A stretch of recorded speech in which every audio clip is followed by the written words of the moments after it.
Hey everyone, John Henry here, slingshotfutures.com, and welcome to the daily futures market outlook for our big six markets. And that's going to be the bond, the euro, gold, the bonds, crude oil, and the S&P. And that's going to be for trading tomorrow, which is going to be the 20th of April.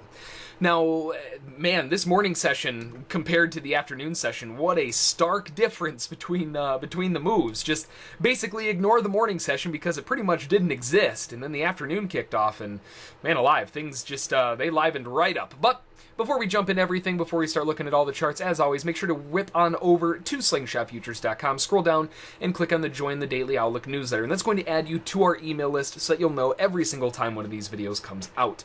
We also talk about different statistics, different stocks that we're keeping an eye on, and just generally a good newsletter to get your hands on. Along with that, at the bottom of the page, we have our market psychology video where we rip into a move or a market that day and figure out why it did what it did to try to better ourselves as traders for the next day. And then, of course, we have our live trader morning prep levels, which we post every morning for the big six for all of the major support and resistance for that day. Now, if you haven't done so already, make sure to click on the live trade room subscription and trial info. You can sign up for a day trial in the room and see what we're all about. If you really enjoy it, you can subscribe for a week or a month at a time. And of course, if you join up as a member, you get the live trade room as one big package, so you never have to worry about paying anything ever again. Now, looking at the bund, we have the overall bearish pressure on the move. We're getting a little bit of a pullback after the bigger picture that we had going on to the upside. The buyers really haven't stopped going on the bund, which if you look at today, you wouldn't think that. But if you zoom really far out, we're in a very strong bullish trend. And with this strong bullish trend that just really hasn't stopped, we're looking for a pullback. We're exhausted up here. No buyer really wants to buy up at the highs anymore, and that's pretty obvious given the pullback that we're getting. Now, the pullback area that we're getting, this could come in the form of a lot of different things. We could be looking for a possible wedge bottom buy, which I'm sure a lot of buyers are stacking in on, around that 163.19 area. We could be looking for a retest of earlier resistance. We had a big block of resistance cutting across here, and you can see there's definitely some buying pressure coming in across there. So for the bigger picture, we are resting on a major buy zone, looking back to go at least at an attempt at the highs. We may not make it there tomorrow, but in the next couple days, we're expecting the buyers to come in and at least give it a good push.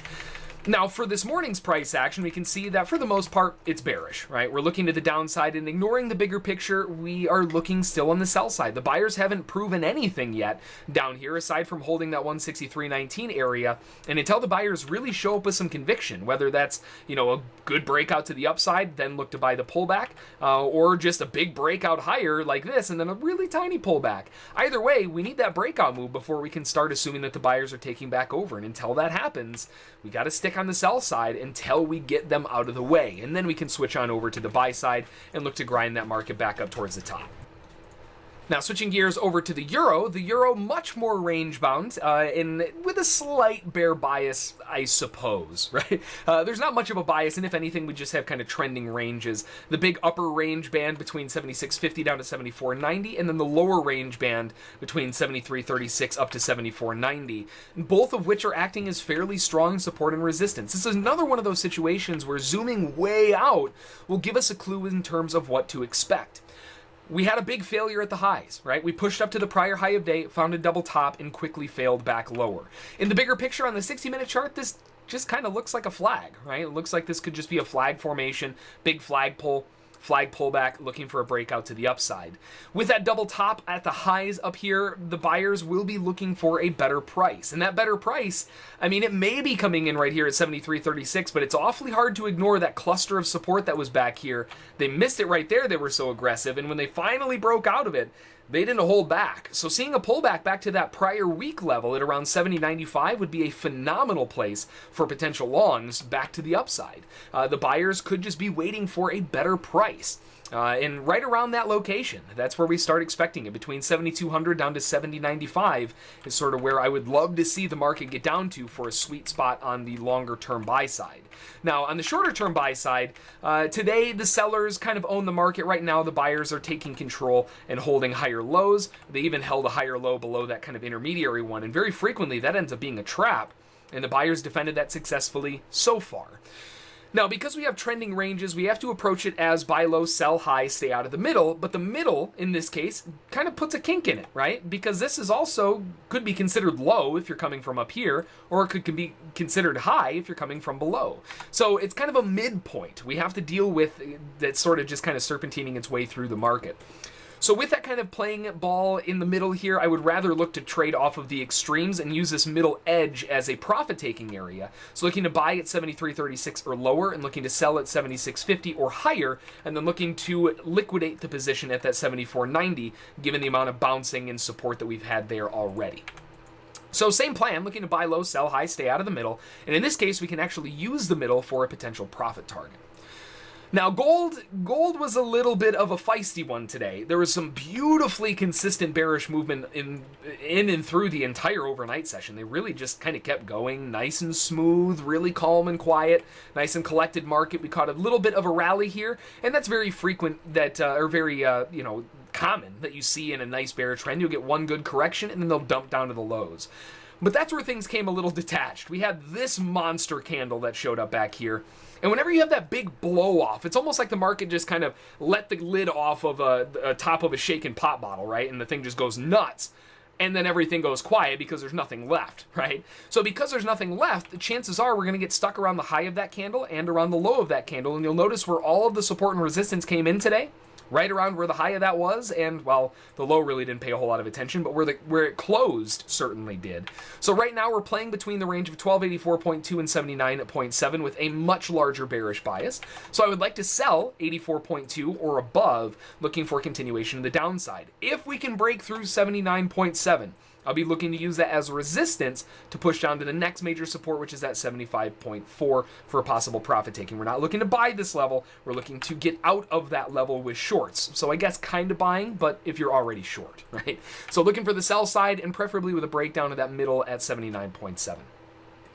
Over on the bonds, we kind of look like we have a little bit of a bear flag, bear pennant, whatever you want to call this move. We have a nice drive lower, and we have the flag formation to the pennant formation here, and we're trying to break out to the downside. So we could be looking for a little bit of continuation lower to keep this drive down. 154.12 is the overall major support from below, and that could just be where we find our stop. But overall, the move is, well, we're still pretty bullish, all things considered, right? Zooming out again, we can see that there is a huge amount of upward momentum, and we're very near the lows of that rising support.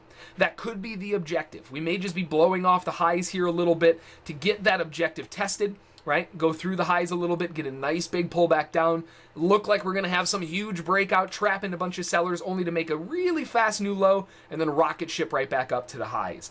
So in this case, I'm looking for major support at 153.10 up to 13 or so, looking to buy inside here for a rally back up. And if we can get a little bit of a deeper pullback, I wouldn't hurt my feelings either. If we can get down to that 154.07 area, maybe even a little bit underneath that, might be a nice little area to jump on in. We also have that major double bottom that formed right there at 153.14. So lots of buying areas below us that we can utilize to our advantage. And it wouldn't be a surprise to see them get a little bit of an extra push given the overzealousness on the bulls case yesterday afternoon. Either way, looking to be a buyer, preferably on a better longer-term picture. In the short term, though, you could look to possibly sell to get that move down into the area of interest.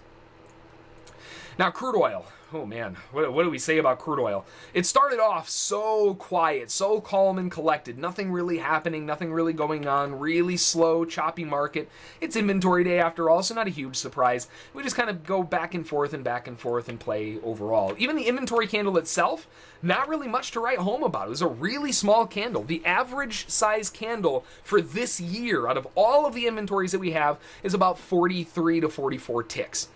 Including all of yesterday or all of last year's inventories, you have a band between 58 and 66 or so in terms of average movement. And today we ended up at 40, right? So really, really low type of move.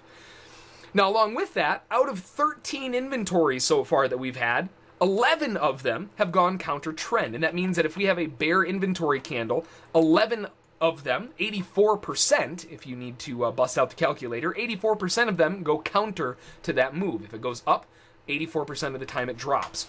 In this case, we had a breach of that probability with continuation to the downside. And as we know about downside, and anytime a low probability event happens, you expect a little more juice behind the move. I don't think anybody was expecting this, but you expect a little bit more juice to the move. Now, this drop lower, very aggressively bearish. We overdid ourselves a ton down here. We blew through the lows, blew through them again. It just continued down, forming a major area of support at 50.63. We also have major target objectives at 50.47. So even though we are taking a little bit of a pause, doesn't necessarily mean that the sellers are done. What I'm looking for is a quick retest of the lows, and then from there, probably transition into a range for tomorrow's price action. Obviously, I don't want to see a range in tomorrow's price action, but that's kind of the anticipation at this point in time, is just to say, well, you know what, that's probably all we're going to get. Now, again, we're definitely looking to be sellers, and preferably on a correction up, whether that be at monthly resistance around 51.28 or maybe a little bit further. But either way, we have still downside objectives, and this is a move. I mean, you don't joke around with that kind of move. That is massive. So we need to be looking to be sellers on this just at a preferable price. And until we see that happen, or at least if we break out of this wedge, it's going to be tough to want to be selling just for the fear that you get in a little too early. So patience, I think, is going to be the main payout when you're talking about crude oil going into tomorrow.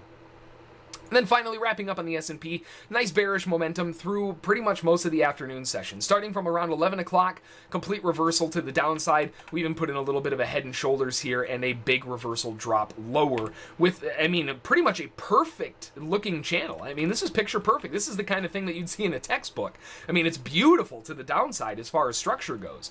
So with this overall momentum to the downside, we have major resistance sitting at 23.40 and a quarter, as well as 36.75, and looking for the market to want to take a little bit of a pullback, take a break off of this major drive lower, find resistance, and then finish it off to get that major downside objective, which in this case is 23.29 and 3/4. We also have the prior low of day at 23.30 and a quarter. So there are a lot of levels of support underneath us that the sellers are still looking for that still remain unfilled. So a lot of downside objectives still, definitely looking to be a seller, but preferably at a better price. 36.75 is the first one, and if we can really get a nice pullback, 40 and a quarter. So that's going to do it for the outlook. Looking at the news for tomorrow, we don't have any early morning news, nothing coming out of Europe that's big at least. At 8:30 tomorrow morning, we have the Philly Fed Manufacturing Index forecasted at 25. The previous was 32.8. That is a large impact announcement. That's really all we have for tomorrow's morning session, though. At 11:30, out of the UK, we have the Bank of England Governor Carney speaking. And then again at 12:30, Carney is speaking again. So double speech tomorrow at 11:30 and 12:30 out of the UK. If you trade any pound correlated markets, whether it's the currency pair itself or anything related to the pound, be a little bit careful tomorrow afternoon because it could get a little choppy sloppy. Outside of that, though, that's going to do it. So like we always say, make a plan, trade the plan, follow those rules, and you'll do A-okay. Until next time, we'll see y'all later.